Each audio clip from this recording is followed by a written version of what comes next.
42장. 돈 갚는데도 전략이 필요할까? 은행에 방문하면 예금 상품은 물어보기가 쉬운데 대출 상품은 왠지 물어보기가 어렵습니다. 돈을 빌린다는 것은 조금 꺼려지는 일입니다.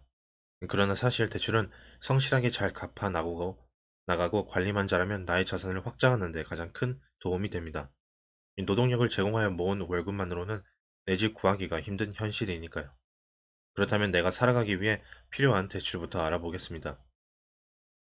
이 대출 상품은 여러 가지가 있지만 크게 두 가지로 나눌 수 있습니다. 담보대출과 신용대출입니다. 담보대출은 어떤 가치가 있는 물건을 담보로 하는 대출을 말하는데요.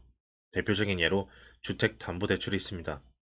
은행에 예치해 놓은 정기예금이나 주택청약저축 등 예금을, 예금을 담보로 한 예금담보대출과 보증금을 담보로 한 전세자금대출도 담보대출의 하나입니다.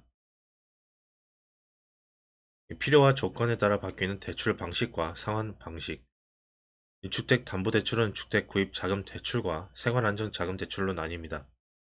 이 주택구입자금대출은 말 그대로 집을 구매하면서 받는 대출입니다. 현금이 많아서 대출받지 않고 집을 구매할 수 있으면 주택구입자금대출이 필요치 않습니다. 하지만 문제는 집값이 너무 올라 현금만으로는 집을 구매할 수 없기 때문에 주택구입자금대출을 받아야 합니다. 이 생활안정자금대출은 생활에 필요한 돈이 부족해 집을 담보로 받는 대출을 말합니다. 이 주택담보대출은 원금과 이자를 함께 갚아야 합니다. 이 상환 방식에 따라 원금 균등 상환, 원리금 균등 상환으로 나뉩니다. 원금 균등 상환 방식은 매달 원금을 균등하게 상환하는 방식이기 때문에 초기에 갚아야 할 돈이 많지만 점차 원금이 줄어들기 때문에 대출 이자를 적게 낼 수 있습니다. 원리금 균등 상환 방식은 대출 상환 기간에 원금과 이자를 균등하게 갚아 나가는 방식입니다.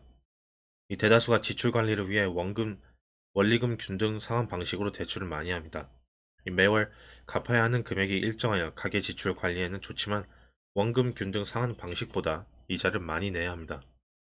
이 3억 원을 30년 동안 갚기로 하고 대출했을 때 각 방식에 따라 매달 내는 돈을 보겠습니다. 원금 균등 상환 방식과 원리금 균등 상환 방식의 이자만 놓고 비교해보면 원금 균등 상환 방식 대출은 이자를 5,414만 2,353원 절약할 수 있습니다. 따라서 초기에 부담이 되더라도 원금 균등 상환 방식으로 대출을 갚는 것이 유리합니다. 신용대출은 나의 신용 등급에 따르는 대출을 말합니다. 신용대출은 일시 상환 대출과 마이너스 통장이 있습니다. 일시 상환 대출은 필요한 돈을 한 번에 받아서 쓰는 대출을 말합니다. 일시 상환 대출로 1,000만 원을 받으면 입출금 통장에 1,000만 원이 생기는 것입니다.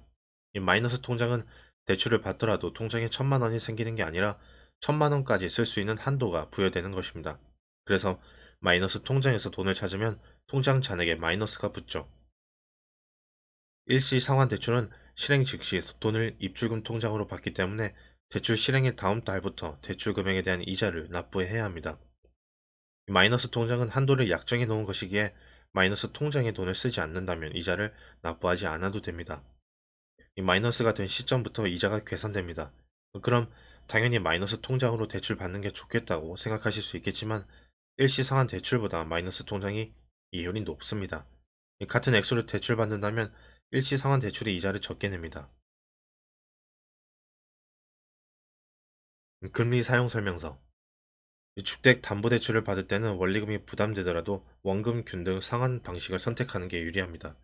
이 주택담보대출은 1년간 이자만 납부하고 1년 뒤부터 원금과 이자를 함께 상환하도록 거치 기간을 설정할 수 있습니다. 이 자금 여유가 없다면 이 제도를 적극 활용하세요. 이 대출 약정 체결 시에 1억 원 이하, 10억 원 이하에 따라 납부해야 할 인지세가 달라집니다.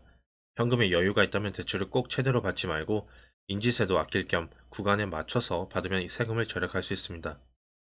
인지세는 은행과 고객이 50%씩 부담합니다.